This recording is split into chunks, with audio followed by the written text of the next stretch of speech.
स्वागत है आपका मुनाफे की मंडी में, जहां हम आपके लिए कमोडिटी मार्केट की तमाम बड़ी खबरें और साथ ही बेहतरीन ट्रेडिंग कॉल्स भी हम आपके लिए लेकर आते हैं। सबसे पहले मेहमानों से आपका परिचय करवा दें। हमारे साथ विपणन मजूमदार है bmazumdar.com के अनुज गुप्ता है, IIFL सिक्योरिटी से रविंद्र राव हैं, कोटक सिक्योरिटी से। साथ ही आज हमारे साथ सिराज हुसैन साहब होंगे, पूर्व कृषि सचिव और जाने माने एग्री इकोनॉमिस्ट भी है। सबसे पहले टॉप 10 खबरें देख लेते हैं कि आज कहाँ सबसे ज़्यादा एक्शन दिख रहा है। गोल्ड और सिल्वर की बात करें तो शुरुआती सुस्ती के बाद अब हल्की खरीदारी यहां पर दिख रही है, लेकिन इंटरनेशनल मार्केट ज़्यादातर बंद होने के साथ कुछ खास बड़े ट्रिगर नहीं यहां पर मिल रहे हैं। 54,700 रुपये के ऊपर MCX पर सोना और चांदी 69,100 रुपये के ऊपर कारोबार कर रहा है। क्रूड शुक्रवार के सत्र में हमने देखा था जबरदस्त तेजी थी और आज भी ये तेजी कंटिन्यू होती दिख रही है और MCX क्रूड 6,700 रुपये के ऊपर कारोबार कर रहा है। नेचुरल गैस में कमजोरी का रुख है, 429 रुपए के आसपास नेचुरल गैस का वायदा MCX पर ट्रेड कर रहा है। कॉपर यहां पर भी आज तेजी है, 740 रुपए के ऊपर MCX पर कॉपर कारोबार कर रहा है। एग्री मार्केट में मेन्था जहां पर मामूली दबाव है, 972 रुपए के आसपास यहां पर मेन्था का वायदा ट्रेड कर रहा है। कॉटन केक यहां पर भी कमजोरी है, 2,850 रुपए के पास कॉटन केक का वायदा ट्रेड कर रहा है। हल्दी 1% की गिरावट, 8,400 के नीचे। जीरे में गिरावट बढ़ गई है। पिछले हफ्ते हमने देखा था कि फ्राइडे में जबरदस्त तेजी दिखी थी, 30,300 रुपए के ऊपर चला गया था जीरा का वायदा, लेकिन रिकॉर्ड स्तरों से भाव फिसला है, अब 29,500 रुपए के नीचे आ चुका है। 2% से ज्यादा की गिरावट आज दिख रही है। धनिया की बात करें तो यहाँ पर भी दबाव है, 8,200 रुपए के नीचे। लेकिन चलिए बुलियन मार्केट की बात करें उससे पहले एनर्जी मार्केट की चाल एक बार देख लेते, क्योंकि यहाँ पर सबसे ज्यादा अब एक्शन दिख रहा है और यहाँ पर रिकवरी की कोशिश अब लगातार हो रही है। रविंद्र जी, क्या लग रहा है क्रूड में क्या हो रहा है? क्या ये तेजी आगे और बढ़ने वाली है? आपको लग रहा है कि रूस की जो सप्लाई घटने की खबर है वहां से उसका फायदा यहां पर और मिलने वाला है और ऊपर की तरफ कहां तक जा सकता है भाव? Good morning Vishnu Mohan ji. मेरे हिसाब से रशिया फोकस में रहेगा, क्योंकि फरवरी 5 से रशिया का जो बैलेंस 1.1 मिलियन बैरल का जो सप्लाई है टू EU, आई थिंक वो उस पर भी एक बैन आ जाएगा। तो आई थिंक सारा ही जो एक्सपोर्ट है वो रुक जाएगा। उसकी वजह से हो सकता है कि रशिया का अराउंड 1 मिलियन बैरल का एक सरप्लस रहे, तो दैट माइट ट्रिगर एक प्रोडक्शन कट रशिया के साइड से। तो वो एक फैक्टर, लूमिंग फैक्टर है। दूसरा, जैसे मैंने पहले भी कहा था कि 68-72 डॉलर के आसपास US से उनका जो SPR है उसे रिप्लेनिश करने का उनका प्लान है। तो जब भी ये प्राइजेस वो लेवल्स पे आता है तो हम वहां से एक अपमूव देखते हैं। तो आई थिंक कोई major bearish figures as of now नहीं है। जो भी है आई थिंक लोअर लेवल्स पे बुलिश फिगर्स ही है। और ओपेक प्लस भी आई थिंक वो एक वेट एंड वॉच कर रहे हैं। अगर प्राइसेस ज्यादा नीचे आता है तो उनके तरफ से भी प्रोडक्शन कट का एक पॉसिबिलिटी आ सकता है। तो आई थिंक क्रूड में जो भी फैक्टर्स है वो थोड़े से पॉजिटिव ही है। हाँ हाँ, अगर प्राइसेस 81 या 82 तक जाता है वहां पे थोड़ा बहुत बेरिशनेस हमें दिख सकता है। लेकिन एज ऑफ नाउ मुझे लगता है कि एक बारी 8150 $82 तक WTI टेस्ट कर सकता है, जो कि MCX पर अराउंड 6,700 से 6,750 तक के चांसेस है। तो मेरे हिसाब से अगर लोअर लेवल मिलता है क्रूड में तो इट्स अ बाइंग अपॉर्चुनिटी। हालांकि आज मेजर कोई मोमेंटम नहीं रहेगा, वॉल्यूम बहुत थिन है, तो हो सकता है कि वोलेटिलिटी भी बढ़े, क्योंकि कभी कभी लो वॉल्यूम्स में वोलेटिलिटी काफी ज्यादा होती है। तो मेरे हिसाब से 6,740 6,750 का लेवल में देख रहा हूँ। और 8150 $82 काफी क्रूशल होगा। अगर उसके ऊपर सस्टेन करता है तो फिर से एक बार हम 84-85 डॉलर तक के लेवल देख सकते हैं। बट एज ऑफ नाउ मुझे लगता है कि $82 के बाद थोड़ा सा एक हम करेक्टिव मूव देख सकते हैं, and it will be broadly in the range of $77 to 8150 $82। तो मेरे हिसाब से डिप में बाइंग एक बेटर स्ट्रेटेजी होगी। 6,570 का स्टॉप लॉस मेंटेन कर सकते हैं। यानी डिप में बाई करने की सलाह क्रूड पे आपकी राय लेंगे। अनुज जी और बिटूपन आपके पास आते हैं, लेकिन उससे पहले एक अहम खबर पर बात करने के लिए हमारे साथ सिराज हुसैन साहब हैं, पूर्व कृषि सचिव। सर, स्वागत है आपका। सर, सबसे पहले जिस तरह से ये PM गरीब कल्याण योजना को अब 31 दिसंबर जिसकी टाइमलाइन खत्म हो रही थी, अब उसको खत्म करके अब NFSA की तरह वही 5 किलो अनाज अब फ्री में मिलेगा। ये मर्जर की घोषणा क्यों हुई है? क्या लग रहा है आपको गेहूं और चावल के स्टॉक पिछले साल के मुकाबले कम है, इस वजह से सरकार को लग रहा है कि वो बंद करके अब NFSA की तरह, NFSA के तहत जो पहले सब्सिडी रेट पे मिल रहा था उसे यह फ्री कर दिया जाए? देखिए, ये तो सभी को मालूम है कि इस साल गेहूं का प्रोक्योरमेंट पिछले 5 सालों में सबसे कम हुआ है और चावल का प्रोक्योरमेंट भी जो चल रहा है उसमें भी अभी ये नहीं कहा जा सकता कि हम 50-60 मिलियन तक पहुंचेंगे या नहीं पहुंचेंगे।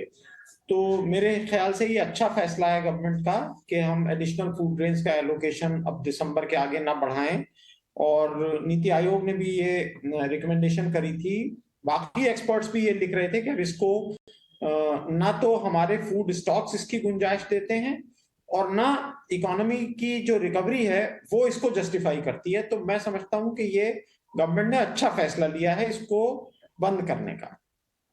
ये एक पॉजिटिव फैसला है सर, लेकिन गेहूं को लेकर क्या स्थिति बन रही है, क्योंकि जिस तरह से दाम घरेलू बाजार में रिकॉर्ड स्तरों के आसपास है, क्या लग रहा है सर सरकार के इस तरह के फ्री फूड ग्रेन्स जो आवंटित होंगे उसका क्या असर होगा? क्या दाम आने वाले समय में आपको लग रहा है इससे और भी ज़्यादा ऊपर जा सकते हैं?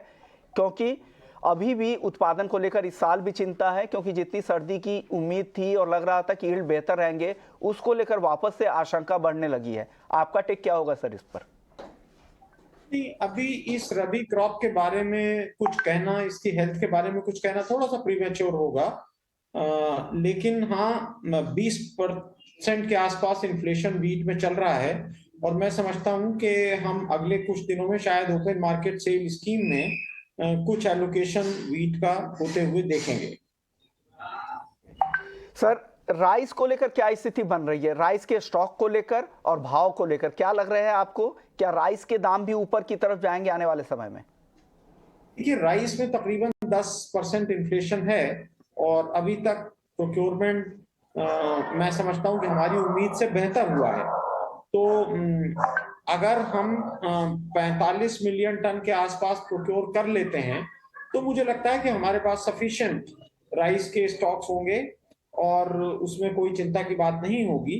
और एक्सपोर्ट पर भी 20% ड्यूटी लगी हुई है, तो वो भी मैं समझता हूं कि गवर्नमेंट ने टाइम पर फैसला कर लिया था ड्यूटी लगाने का, वो एक अच्छा फैसला था। अदरवाइज हमारे डोमेस्टिक प्राइसेस और ज्यादा बढ़ जाते। शुक्रिया सिराज हुसैन साहब, आपने वक्त निकाला हमारे लिए और एक अहम खबर पर अपडेट देने के लिए कि क्या स्थिति इकोनॉमी के लिए और इकोनॉमी के लिहाज से ये कितना अहम था कि अतिरिक्त जो हम अनाज फूड जो पीएम गरीब कल्याण योजना के तहत बांट रहे थे उसको बंद करने का सरकार ने फैसला लिया है। हालांकि एनएफएसए की तरह भी के तहत भी जो भी अनाज आवंटित किए जाएंगे उसका बजट भी अगले 1 साल तक के लिए करीब करीब 2 लाख करोड़ रुपए का बजट आएगा। शुक्रिया सर। चलिए वापस से नॉन एग्री मार्केट का रुख करते हैं। कच्चे तेल पर हम बात कर रहे थे, अनुज जी और विपन आप लोगों से बात नहीं हो पाई थी। अनुज जी क्या लग रहा है, कच्चे तेल पर आपका व्यू क्या है? Vishnu ji good morning. देखिए लास्ट वीक करीबन 6% क्रूड के प्राइस इंक्रीज हुए हैं। ब्रेंट ऑलमोस्ट $84 के आसपास ट्रेड हुआ है, क्योंकि लास्ट वीक हमने कुछ फंडामेंटल में चेंजेस देखा था। रशिया की तरफ से ऑयल एक्सपोर्ट्स में सप्लाई कमी आती हुई देखी थी। साथ में हमने यूएस की जो इन्वेंट्री थी वो ड्रॉ डाउन होती हुई देखी, तो उससे काफ़ी हद तक क्रूड को सपोर्ट मिला है। कहीं ना कहीं देखें तो जो फंडामेंटल में चेंजेस हम ईयर एंड में देख रहे हैं वो हमें लगता है कि नए साल के लिए भी एस्केलेट होते हुए दिखाई देंगे। तो जिस तरीके से एक बाउंस बैक आया है क्रूड में, टेक्निकल चार्ट्स पे भी टेक्निकल स्ट्रक्चर बहुत पॉजिटिव होता हुआ दिख रहा है। इवन अगर हम ऑप्शंस की तरफ जाएं तो यहाँ पर ओआई में काफ़ी हमने इजाफा होते हुए देखा है। 7,000 की कॉल जो है वहाँ पर हमने ओआई में बढ़त बनते हुए देखी है। हमें लगता है कि जो टेक्निकल स्ट्रक्चर दिख रहा है या फिर जो वैल्यू एडिशन यहाँ पर हुई है, हमें लगता है कि उससे प्राइसेस को आगे सपोर्ट होता मिलता हुआ दिखाई देगा।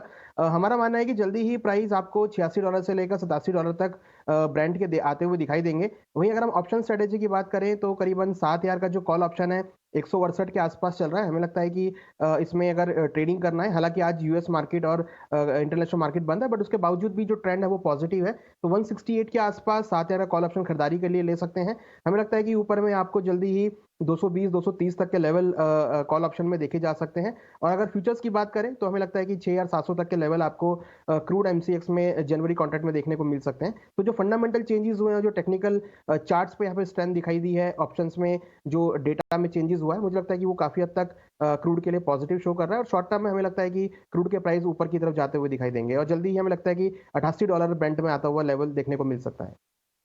विपन आपको भी लग रहा है? आप क्या सलाह दे रहे हैं ट्रेडर्स को? आप चार्ट पर क्या दिख रहा है कच्चे मेरा तेल? देखिए, मैं पहले ही आपको बता रहा हूँ कि जो क्रूडल है, क्रूडल में नीचे लेवल पे सेल नहीं करना है, ऊपर लेवल पे बाइंग नहीं करना है। और कुछ दिन पहले टारगेट भी ऐसे आया था कि 5,700 तक भी लोग बोल रहे थे। अभी देखिए ये जो क्रूड ऑयल का ओवरऑल मार्केट स्ट्रक्चर है ये थोड़ा रेंजिंग जैसा है। हाँ, एक बात है कि 6,800 के आसपास जो M6 का लेवल है वहां पे थोड़ा सा एक रेजिस्टेंट हॉरिजॉन्टल है और वो टूट जाता है तो स्पाइक बन सकता है थोड़ा सा। लेकिन एक चीज तरह से हम लोग देख भी सकते हैं कि ओवरऑल जो सिनारियो है सप्लाई साइड सिनारियो है और एक डिमांड साइड सिनारियो है। जो कोविड का आउटब्रेक हुआ है चाइना चाइना में, क्योंकि China is one of the largest economy, second largest economy of the world, और उसका उस इकोनॉमी में थोड़ा फर्क पड़ने से प्रोबेबली ग्लोबल इकोनॉमी में भी इम्पैक्ट पड़ता है। तो दोनों को लग के दोनों अगर फैक्टर को हम लोग मार्जअप करते हैं, अगर क्रूड ऑयल यहीं से अगर देखिए तो WTI है 81 82 डॉलर्स तक अगर ठीक है, लेकिन वो 89 90 तक चला जाता है तो ग्लोबल इकोनॉमी के लिए फर्दर एक स्ट्रेन बन जाएगा, इन्फ्लेशन इश्यूज हो जाएगा, बाकी सारे बहुत सारे फैक्टर्स भी क्रीप अप हो जाएंगे। तो मुझे नहीं लग रहा है कि यहाँ पे कोई सस्टेनेबल अपसाइड में रहना चाहिए। हाँ, स्पाइक आ जाए तो अलग बात है। तो इसीलिए मैं मान के चल रहा हूँ कि मैं 6850 के आसपास कोई स्टॉप लॉस लेके 6750 के आसपास अगर पुल बैक मिलता है तो I can go for A short. लेकिन कोई एग्रेसिव शॉट नहीं, मेरा टारगेट रहेगा 6550 या 6500 उस तरह का टारगेट रहेगा। तो 6850 का मेरे हिसाब से अगर स्टॉप लॉस कैन कीप और थोड़ा पुल बैक मिलता है तो मेरे हिसाब से 674050 तो वहां पे शॉर्ट बैठ सकते। यानी कंफ्यूजन नहीं है। बिटुपन को लग रहा है कि ऊपर में आपको जाके बेचना है। इन लोगों का जो बाइंग लेवल है उसे 100 रुपये से भी ज़्यादा के ऊपर के भाव पे उन बिटुपन वहाँ पर बेचने की सलाह दे रहे हैं, जबकि रविंद्र जी और अनुज जी उन लोगों को लगता है कि 6,600 6,640 के आसपास बेचे। जो उनका टारगेट है उस टारगेट के भी ऊपर जाकर आपको बेचने की सलाह बिटुपन दे रहे हैं। चलिए अब गोल्ड की बात कर लेते हैं, जहाँ पर शुरुआती सुस्ती के बाद अब 150 रुपये तक की तेज़ी दिख रही है। बिटुपन क्या लग रहा है गोल्ड में 54,700 के ऊपर क्या करना चाहिए फिलहाल गोल्ड में? गोल्ड में देखिए फिलहाल के लिए तो मार्केट ओवरऑल तेजी का ही है, लेकिन गोल्ड में क्या है, अभी एक्टिविटी थोड़ा शायद थिन रहेगा कुछ दिन के लिए क्योंकि ग्लोबल मार्केट म्यूटेड सेंटीमेंट है। तो मुझे एक रेंज दिख रहा है 54,400 से 55,100 टू 200 तक मार्केट अभी शायद नेक्स्ट एक दो दिन होगा। तो एज एज अंडरलाइन जो टोन है बुलियन का, क्योंकि बुलियन में जिस तरह का बैडिश सेंटीमेंट से मार्केट निकल गया बोथ गोल्ड एंड सिल्वर, तो गोइंग फॉरवर्ड तो आई एम वेरी बुलिश। मैं एक्सपेक्ट कर रहा हूँ कि स्पॉट गोल्ड में भी नेक्स्ट ईयर स्टार्टिंग फेज में अगर कोई डिस्टर्बेंसेस ना हो फैड की तरफ से, which is less likely, तो मुझे एक्सपेक्ट कर रहा हूँ कि बहुत अच्छा खासा तेजी बनेगा। लेकिन गोइंग फॉरवर्ड अभी अगर मैं इंट्राडे पर्सपेक्टिव से ट्रेड करता या एक दो दिन के लिए देखता हूँ तो मैं बाय करने के लिए सोचूंगा 54,650 600 सब लेवल के आसपास डीप मिलता है आज के लिए भी, और 55,000 टू 55,100 तक मेरा पॉजिटिव टारगेट रहेगा। Same in the view with silver also, मुझे लग रहा है कि तेजी का ही माहौल है, छोटा मोटा बीच में करेक्शन रहेगा। सिल्वर अभी 70,000 भी टेस्ट करके गया है, बीच में inverted head and shoulder formation जाके फिर बाउंस बैक आया, तेजी आया और अब कंसोलिडेट कर रहा है, ग्लोबल मार्केट म्यूटेड है। लेकिन सेंटीमेंट ओवरऑल पॉजिटिव में है, छोटा मोटा बीच में करेक्शन भी चलता रहेगा, that's not a big thing. So go stay bullish on both bullion, gold and silver. Silver में 72,000 73,000 ये सब लेवल गोइंग फॉर बहुत कंफर्टेबली आ सकता है, और likewise in gold sorry silver में, एंड गोल्ड में मुझे लग रहा है 56,000 56,500 गोइंग फॉर पॉसिबल है। इंट्राडे में भी बाइंग कीजिए, और अगर किसी को होल्डिंग पर्सपेक्टिव है तो मिनी कॉन्ट्रैक्ट में भी आप लेके होल्ड करके सकते हैं। रविंद्र जी आपको गोल्ड में आप क्या सलाह दे रहे हैं? मृत्युंजय देखिए, गोल्ड में आई थिंक गोल्ड सिल्वर दोनों ही एक पॉजिटिव मोमेंटम में है। हमने 2023 का आउटलुक भी रिलीज किया है और हमारे हिसाब से 2023 का थीम होगा, मैं 2023 इसके लिए बात कर रहा हूँ क्योंकि नेक्स्ट एक वीक जो है वो आई think it will be slightly on the sideways, क्योंकि ग्लोबल मार्केट्स में बहुत वॉल्यूम थिन रहेगा। बट अगर 2023 की बात करें तो आई थिंक जो जैसे 2022 में the theme was Fed hike and जो चाइना का जो भी स्टोरी था, लेकिन 2023 में I think it will be recessionary concern, क्योंकि जो यील्ड का इन्वर्शन हुआ है वो ऑलमोस्ट वॉल्कर ईयर के टाइम का इन्वर्शन दिख रहा है, और that might be supportive for gold price, क्योंकि अगर हम प्रीवियस 7 रिसेशंस देखें तो उसमें से 5 रिसेशंस में गोल्ड ने अच्छा परफॉर्म किया है। तो वो एक थीम रहेगा फॉर 2023 और उसके चलते मेरे हिसाब से गोल्ड में एक पॉजिटिवनेस कंटिन्यू रह सकता है। और अगर चांदी की बात करें तो चांदी में I think because of strong demand और जो डेफिसिट है वो डिकेड हाइस पर है, तो मेरे हिसाब से वो एक बहुत ही पॉजिटिव फैक्टर प्ले कर सकता है इन केस ऑफ सिल्वर। तो गोल्ड और सिल्वर दोनों में ही जो 2023 का आउटलुक है वो पॉजिटिव है। अगर हम प्योरली प्राइस एक्शन देखें तो क्योंकि अभी जो गोल्ड में जो ठहराव आया है, आई थिंक वो गोल्ड को एक रेंज में गोल्ड प्ले कर रहा है, तो मेरे हिसाब से 1780 इंटरनेशनल में ऑन द लोअर साइड और 1825 this is in terms of comics. ये दोनों लेवल जो है वो बहुत क्रूशियल है गोल्ड के लिए। गोल्ड में हमने 1825 से 1830 डॉलर पे काफी बार जाते हुए देखा है, लेकिन उसके ऊपर सस्टेन नहीं किया है प्राइजेस। मेरे हिसाब से 1825 या 1830 का जोन जो है, अगर उसके ऊपर सस्टेन करता है तो gold might shoot up to 1884 dollars, जो कि नेक्स्ट रेजिस्टेंस है। तो मेरे हिसाब से बाइंग जोन में ही रहना चाहिए गोल्ड में, लेकिन एक ट्रिगर के लिए आई थिंक एक लेवल ब्रीच करना बहुत इंपॉर्टेंट है। हो सकता है कि ये लेवल ब्रीच न्यू ईयर में हो, और जैसे जनवरी शुरू होता है तो हम एक अपसाइड मोमेंटम देख सकते हैं। 1780 काफी क्रूशल होगा, अगर उसके नीचे क्लोजिंग आ जाता है तो थोड़ा सा डिप आ सकता है, but I think that will again be a buying opportunity. और अगर सिल्वर की बात करें तो सिल्वर में I think any dip toward 67,000 एक बहुत अच्छा बाइंग अपॉर्चुनिटी होगा। 70,500 70,600 के आसपास एक रेजिस्टेंस बन रहा है। अगर उसके ऊपर सस्टेन करता है तो immediately I am seeing around 74,000 odd levels, और 2023 के लिए पॉसिबिलिटी है कि ये 84,000 का लेवल एक बार टेस्ट करे। तो मेरे हिसाब से दोनों ही कमोडिटी 2023 के लिए बुलिश लग रहे हैं। थोड़ा सा साइडवेज मोमेंटम रहेगा for few sessions, but once the new year start I think हम इसमें एक अपसाइड ट्रैक्शन देख सकते हैं। गोल्ड और सिल्वर पर अनुज जी आपकी कॉल क्या है आज इंट्राडे के लिए? विश्वमोहन जी देखिए, ट्रेंड गोल्ड सिल्वर का हालांकि आज तो एक सबड्यूड है, बट मुझे लगता है कि जो ट्रेंड बना है वो पॉजिटिव साइड में है। 1800 डॉलर के ऊपर अगर आप देखेंगे तो कॉमेक्स पे प्राइस ट्रेड कर रहे हैं, 24 डॉलर के आसपास कॉमेक्स में ट्रेड कर रहे हैं। जिस तरीके से डॉलर इंडेक्स में गिरावट रही है, मुझे लगता है कि गोल्ड और सिल्वर आपका ट्रेंड पॉजिटिव रहेगा। हालांकि अगर हम 2022 में देखें तो मार्केट एक रेंज बाउंड रहा है, और भी क्लोजिंग में हमने एक बाउंस बैक आते हुए देखा है। तो मेरा व्यू है कि गोल्ड के अंदर आपको एक अपसाइड मोमेंटम रह सकता है। इंट्राडे की अगर बात करें तो इंट्राडे आने वाले 1 या 2 दिन के पर्सपेक्टिव से तो मुझे लगता है कि खरीदारी का ट्रेड लेना चाहिए। 54,600 पे खरीदारी करें, 54,350 का स्टॉप लॉस लगाएं, टारगेट 54,900 से 55,000 तक हो सकता है। सिल्वर में भी एक्सपेक्टेड है कि 68,700 के आसपास आप खरीदारी करें, ऊपर में 69,700 70,000 तक के लेवल देखने को मिल सकते हैं।